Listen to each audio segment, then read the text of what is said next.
درد سہ بھی تیرا نام لیے، بس وہ کہتا ہے میری عبادت کر، ہوتی ہے ہم سے اللہ کے غدار بن رہے ہو، اللہ سے غداری کرنا چاہتے ہو، اللہ اعلان جنگ کر رہا ہے، اس لیے سب اس نے دیا ہے۔ آنکھ کی قیمت اس سے جا کے پوچھو جو اندھا ہے، بہرے سے کان کی قیمت جا کے پوچھو، پیروں کی قیمت لنگڑوں سے جا کے پوچھو۔ اللہ نے سب دیا، کچھ مانگا؟ کچھ نہیں مانگا، بس اتنا کہتا ہے میری عبادت کر، وہ بھی اللہ کا فائدہ نہیں ہے، تیرا فائدہ۔ سدھر جاؤ، سنور جاؤ، توبہ کر لو، بس یہی راستہ ہے، یہی راستہ ہے۔ کب تک اللہ سے دور رہو گے؟ فَفِرُّوا إِلَى اللَّهِ، آؤ اللہ، چلو پڑھتے ہیں اللہ کی طرف۔ ایک بات کہوں، بہت پیاری بات جو دوسری اور اینڈ پہ کرنا تھا، وہ یہ، جہاں بھی غلطی کر کے جاؤ گے نا اور بولو گے کہ میں نے غلط کیا، ہر عدالت میں غلطی کا اقرار کرو گے تو کیا ملے گی؟ کیا ملے گی؟ ہر عدالت کا دستور ہے، آپ جہاں جا کر کے غلطی کا اقرار کرو کیا ملے گی؟ سزا۔ ایک صرف میرے اللہ کی عدالت ہے، جہاں غلطی کا اقرار کرو اور شرمندہ ہو جاؤ تو سزا نہیں ملتی، بلکہ اللہ تعالیٰ معاف کر دیتا ہے، اور خود کہتا ہے کہ جب کوئی میرا بندہ چل کر میری طرف آتا ہے تو میری رحمتیں اس کی طرف دوڑ جاتی۔ بس ایک مختصر سا ایک بات آپ کے سامنے رکھ دوں تاکہ ہمت کرو اور توبہ کرو، سچی توبہ کرو۔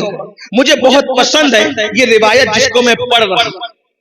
اللہ کرے کچھ بھی کیا سے نماز چھوڑی، توبہ کر لو، نمازی بن جاؤ آج سے، ابھی سے۔ اگر جوا کھیلتے تھے توبہ کرو، کیونکہ جو جوا کھیلے گا قیامت کے دن اس کے ہاتھ سور کے خون میں رنگے ہوئے ہیں۔ توبہ کرو، اللہ نہ کرے، استغفر اللہ، ہزار بار استغفر اللہ، اللہ نہ کرے کسی بھائی سے زنا ہو گیا، توبہ کرو۔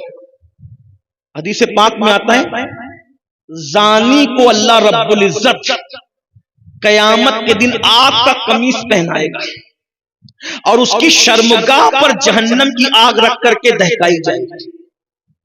بہت سخت، اللہ کا عذاب برداشت نہیں کر سکتا۔ ان بطش ربک لشدید، ماں باپ کی تلفی کی حدیث پاک ہے، اگر کوئی شہید بھی ہو جائے اور ماں باپ ناراض ہے تو بھی وہ جنت میں نہیں جائے گا، شہید ہو کر بھی جنت میں نہیں جائے گا۔ ماں باپ کو منا لو، توبہ، ہر چیز کا حال ہے توبہ، توبہ توبہ۔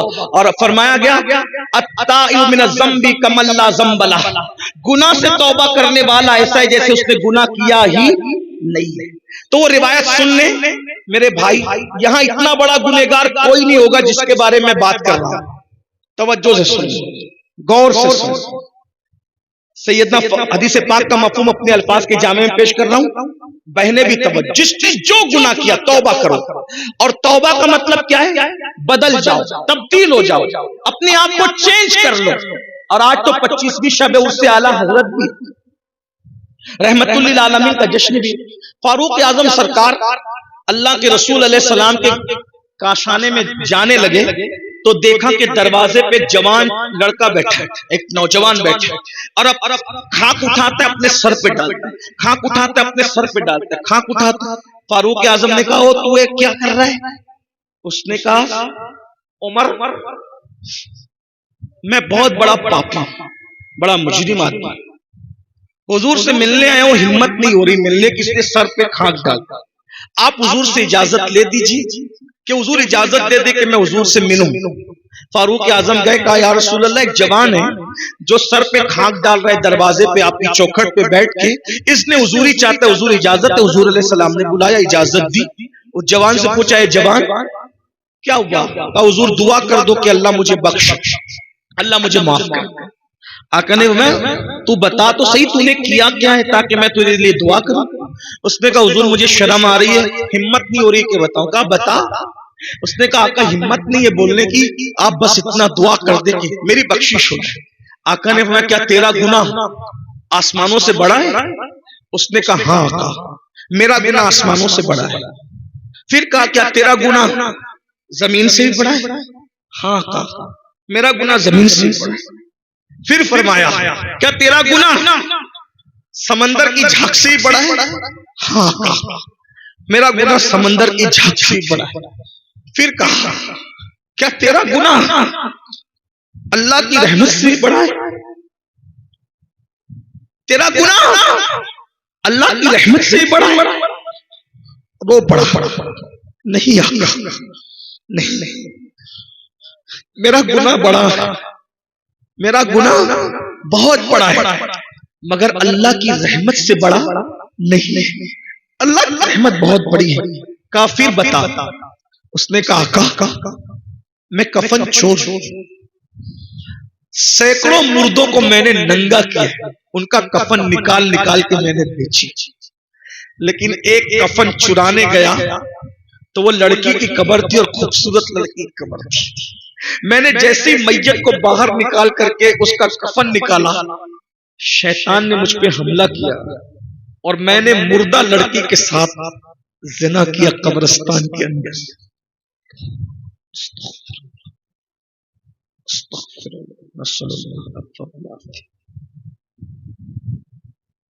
ایک مردہ لڑکی کے ساتھ قبرستان میں زنا کیا۔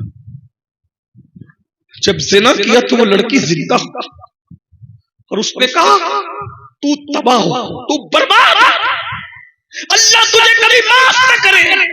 تو نے کیا کیا؟ میں بھاگا، صدائے بازگشت میرے کانوں میں گونجتی، نہ دل کو چین ہے نہ رات کو چین، گناہ بے چین کرتے، گناہ بے قرار کرتے۔ سن لو، آج جو مسلمان کہتا ہے نا حضرت سب ہے سکون نہیں ہے، ارے کیوں سکون نہیں ہے؟ کیونکہ ہم گناہ کرتے، گناہوں نے سکون چھینا ہے۔ پیسوں سے نرم گدے خرید سکتے ہو، سکون نہیں خرید سکتے۔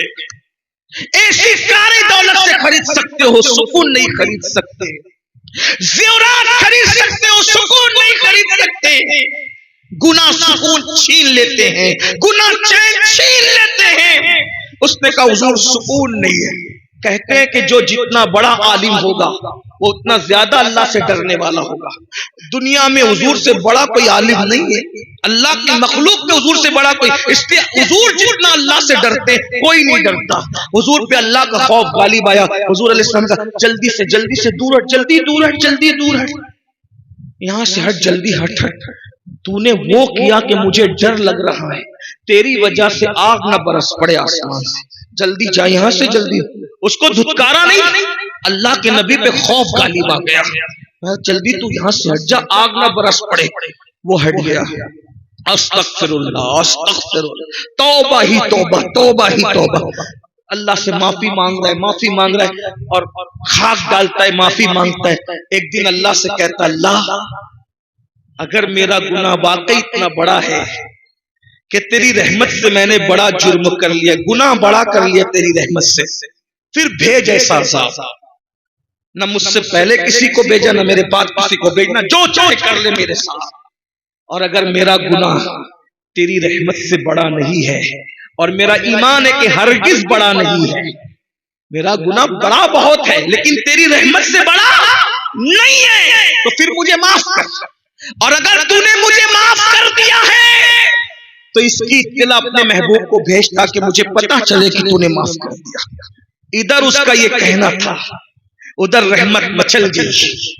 جبریل امین کو زمین پہ بھیجا اور جبریل سے کہا محبوب کو سلام کہنا، اور کہنا محبوب وہ جس نے یہ کام کیا نا، آپ کے صدقے میں اللہ نے اس کو بخش، اس کی توبہ کو اللہ نے قبول کر لیا۔ جبریل علیہ السلام آئے اور حضور سے کہا، حضور خوشی سے مچل گئے۔ آقا نے کہا جبریل اللہ نے اس کو معاف کر دیا۔ حضور اس کو تو معاف کیا ہی کیا، اور ساتھ میں یہ بھی کہا کہ اگر اس سے بڑا بھی کوئی گناہ کرے گا اور وہ سچی توبہ کر لے تو اللہ اس کو بھی بخش دے، مگر کوئی سچی توبہ۔ اللہ نعرہ رسالت حضرت علامہ سید امین القادری صاحب۔ میرے عزیزوں، آج سے پہلے کچھ بھی ہو گیا توبہ کر۔ توبہ کا مطلب کان کھینچنا، گال پیٹنا نہیں، اللہ سے عہد، مولا مجھے بخش دے تیرے محبوب کا واسطہ، کل تک بے نمازی تھا آج سے نمازی، چہرے سے داڑھی کٹا کے پھینکتا تھا اب نہیں، چہرے سے جاؤں گا۔ آپ کو ڈر لگتا ہے میں کیسا لگوں گا؟ داڑھی رکھوں گا تو کیسا لگوں گا؟ میرے بھائی مجھے بتا کہ کائنات کا سب سے خوبصورت انسان کون ہے؟ کون ہے؟ جو ہے اس کو بتا دو کون ہے سب سے خوبصورت؟ بولو اللہ کے رسول ہے کہ نہیں سب سے خوبصورت؟ تو ان کے چہرے پہ داڑھی تھی کہ نہیں تھی؟ تو داڑھی رکھنے سے کوئی بدصورت تھوڑی لگتا ہے، خوبصورت ہی لگتا ہے۔ اب سمجھ میں آئی؟ داڑھی کالی ہو تو اتنی اچھی لگتی ہے، سفید ہو نور اور بڑھ جاتا ہے۔ اور آقا فرماتے ہیں سفید داڑھی والوں کی دعا رد کرنے میں اللہ حیا کرتا ہے۔ اللہ فرماتا ہے مجھے حیا آتی ہے کہ میں سفید داڑھی والوں کی دعا کو رد کر دوں، اللہ رد نہیں کرتا۔ داڑھی کالی ہو تو خوبصورت اور سفید ہو تو نور اللہ نور، اور دعا بھی مقبول۔ اس لیے چہروں پہ داڑیاں رکھو، تاش کے پتوں سے بچو، شراب سے بچو، جوے سے بچو، حرام دھندوں سے بچو، توبہ کرو اور زندگی کا نئی زندگی کا آغاز کرو۔ کیا میں پوچھ سکتا ہوں آج سے کون کون پکا ارادہ کرتا ہے کہ انشاءاللہ نماز نہیں چھوٹے گی؟ آئے سبحان اللہ، سلامت رہیں۔ ہاں اٹھا کے رکھیں، اللہ کو گواہ بنائیں۔ ارادہ کرتے ہو اٹھا کے رکھیں ذرا اچھے سے۔ بھائی چیٹنگ کرو گے تو اللہ دیکھ رہے، وعدہ کرو گے تو بھی فرض ہے، نہیں کرو گے تو بھی فرض ہے۔ بتاؤ کتنے لوگ آج سے 5 وقت کی پڑھیں گے انشاءاللہ؟ اللہ وعدہ کرنا ہمارا کام ہے، ہمارے وعدے کی لاج رکھنا تیرے کرم پر ہے، تیرے محبوب کا واسطہ لاج رکھ لے سب۔ کتنے جوان ہیں جو اپنے نبی کی محبت میں آج سے اپنے چہرے پہ داڑھی سجا دیا؟ سبحان اللہ، ذرا بتائیں نا، اللہ کو گواہ بنائیں، اٹھا کے رکھیں ذرا، دیکھیں تو صحیح۔ بنا کر فقیروں کا ہم بھیز غالب تماشائے اہل کرم، ذرا ہم بھی تو دیکھیں تماشائے اہل کرم۔ میں دیکھ رہا ہوں میری نظر کام کر رہی، ذرا ہاتھ اٹھا کے رکھیں، اٹھا کے رکھیں ذرا دیکھیں، اللہ کو گواہ بنائیں۔ سبحان اللہ، ماشاء اللہ، کیا کرم ہو جائے گا پھر۔ ارے جب نبی کے نام پہ جان دے سکتے ہیں تو داڑھی کے بال کیوں نہیں بڑھا سکتے؟ بڑھا سکتے، بالکل بڑھا سکتے۔ میں بات اسی پہ ختم کرنے لگا تھا، لیکن ایک خوبصورت بات یاد آ گئی، اگر اجازت دے تو بول۔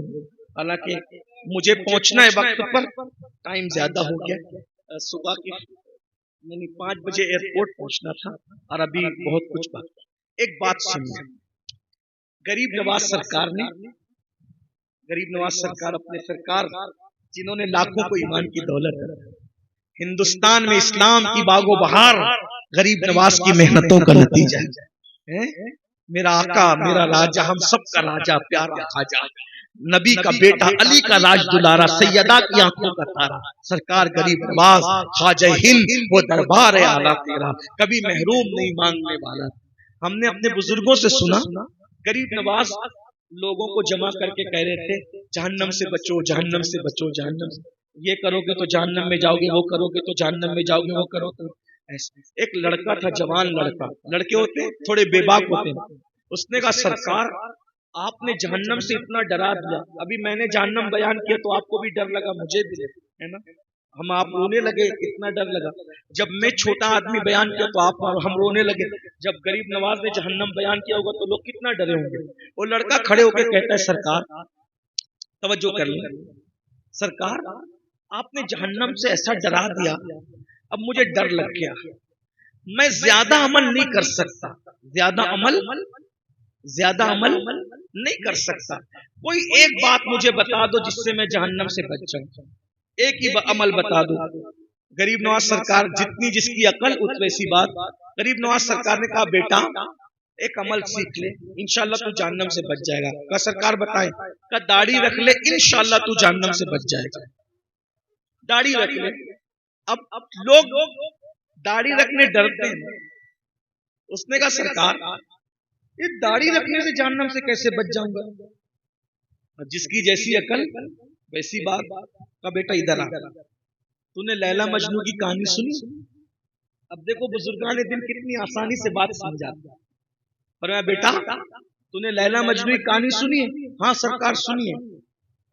یہ واقعہ سنا ہے لیلا مجنو کا کہ ایک دن لیلا کی محبت مجنو پہ گالی بائی تو لیلا لیلا کرتے وہ جنگل چلا، نہ کھاتا ہے نہ پیتا ہے نہ سوتا ہے، لیلا لیلا لیلا کرتا ہے، بے ہوش ہو کے گر پڑا۔ جب کھانا پینا نہیں ملا تو یہی ہوگا۔ اس کے سچے دوست تھے، اس کو ڈھونڈتے ڈھونڈتے جنگل گئے، جیسے ہی جنگل پہنچے کیا دیکھا؟ وہ بے ہوش پڑا ہے، پانی کے چھینٹے دیے، مجنو ہوش میں آیا، وہ اس کو کہا رے مجنو نہ کھانا نہ پینا نہ سونا، کیا حال بنا رکھا ہے. تو لیلا کی محبت میں پاگل ہے، ہم تیری محبت میں پاگل ہے، یہاں تک آ گئے. کچھ کھائے گا؟ اس نے کہا بھوک بہت لگی، کئی دن سے کھایا نہیں تو کچھ کھلا دو. بولے رک انتظار کر. اب ڈھابے کا دور تو تھا نہیں، امیزون کا وقت تو تھا نہیں کہ آرڈر کر کے کچھ منگا لیتے. جنگل تھا، صدیوں پرانا معاملہ. اس نے کہا پیٹ انتظار کر اور دعا کر، ہم تیرے لیے شکار کر کے لاتے ہیں، مزہ آئے گا. دوست تو سچے تھے، شکار کرنے نکلے تو ہرن کا بچہ ہاتھ لگ گیا. اب آج سے صدیوں پہلے کی بات، غریب نواز کے دور سے بھی صدیوں پہلے کی بات. ہرن کا بچہ ہاتھ لگا، پکڑ کے لائے فاتحانہ شان سے. کہا چلو یار مجنو کا دل بہلا دو. اس کو چھری دی، کہا تو ذبح کر، ہم کباب بنائیں گے پھر مل کے کھائیں گے، مزے کریں گے.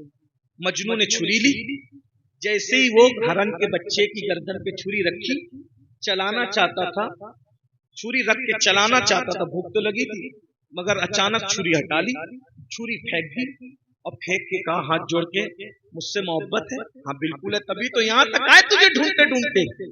میری محبت کا واسطہ اس ہرن کے بچے کو چھوڑ دو. انہوں نے چھوڑ دیا، سچے دوست تھے، چھوڑ دیا. وہ چوکڑی بڑھتے بھاگ گیا. دوستوں نے کہا او پگلے مجنون، اتنی محنت سے بچہ ہاتھ آیا تھا، محبت کا واسطہ دے کے بھگا دیا، کیوں کیا ایسا؟ تو بھی بھوک ہے، ہم بھی بھوک ہے، ہم سے زیادہ بھوک تو تجھے لگی، کیوں کیا ایسا؟ بتا، پاگل ہو گیا. مجنون ایک سرد آہ کھینچی اور بڑی سنجیدگی سے کہا بھوک تو تم سے زیادہ مجھے لگی ہے، میں اس کو ذبح کرنا چاہتا تھا، لیکن جیسے چھری رکھا اس کی آنکھ پر میری نظر پڑی، اس کی آنکھ پر میری نظر پڑی تو میں نے کیا دیکھا کہ اس کی آنکھ تو ہو بہو میری لیلا کی آنکھوں کی طرح ہے. ارے جس کی آنکھیں میرے محبوب کی آنکھوں کی طرح ہو، میں اس کو کیسے ذبح کر سکتا تھا؟ یہ تو محبت کی غیرت کے خلاف ہے کہ جس کی آنکھیں میرے محبوب کی آنکھوں سے ملتی ہو، میں اس کو کیسے ذبح کر دوں؟ اسی لیے میں نے اس کو چھوڑ دیا. اب غریب نواز سرکار کہتے ہیں او جوان چھوکرے، لیلا مجنو کی محبت کی حقیقت کیا ہے؟ یہ تو افسانہ ہے، جھوٹی کہانیاں ہیں. اب سن، جتنی محبت میرے نبی سے میرے خدا نے کی ہے، کیا کوئی کسی سے کر سکتا ہے؟ نہیں کر سکتا. جب تیرے چہرے پر داڑھی سجی ہوگی اور تیرے گناہ کی وجہ سے فرشتے تجھے جہنم میں لے جائیں گے، خدا کی نگاہ رحمت پڑے گی، اللہ تیرے چہرے پہ داڑھی دے کر یہ ارشاد فرما دے ارے اس کو جہنم میں کیوں لے جاتے ہو؟ اس کا چہرہ تو میرے محبوب کے چہرے کی طرح لگتا ہے، اس کا چہرہ تو میرے حبیب کے چہرے کی طرح لگتا ہے. ارے مجنو کو محبوب کی آنکھوں کی طرح آنکھیں دکھ گئی تو اس کو ذبح نہیں کرتا. اللہ نے تو جو محبت محبوب سے کی ہے ان سے زیادہ وہ کسی سے کیا محبت کرتا ہے؟ وہ تو خود کہتا ہے پیارے میں نے جو دنیا بنائی ہے صرف تیرے لیے بنائی ہے، اگر تجھے بنانا نہ ہوتا تو نہ زمین بناتا نہ آسمان بناتا، حتیٰ کہ اگر تجھے پیدا کرنا نہ ہوتا تو اپنی ربوبیت کا اظہار نہ کرتا. اسی لیے میرے امام کہتے ہیں زمین و زمان تمہارے لیے، مکین و مکان تمہارے لیے، چنین و چنا تمہارے لیے، بنے دو جہاں تمہارے لیے، دھن میں زبان تمہارے لیے، بدن میں ہے جان تمہارے لیے، ہم آئے یہاں تمہارے لیے، اٹھے بھی وہاں تمہارے لیے. وہ جو نہ تھے تو کچھ نہ تھا، وہ جو نہ ہو تو کچھ نہ ہو، جان ہے وہ جہان کی جان ہے تو جان. کون نبی کی چہرے کی سنت کے مطابق چہرہ بنانا چاہتا ہے؟ ہائے ہائے ہائے کیا مزے ہوں گے قیامت میں. سبحان اللہ. اب ہاتھ کچھ بڑھ گئے ماشاءاللہ، ذرا اٹھا کے رکھے تو میں ذرا دیکھوں تو. الحمدللہ. اللہ آپ سب کو خوش رکھے، سلامت رکھے، سچی توبہ کی توفیق دے. جن لوگوں نے محفل سجائی ان سب کو اللہ جزا دے. دوران بیان کوئی غلطی ہو تو اللہ معاف کر دے.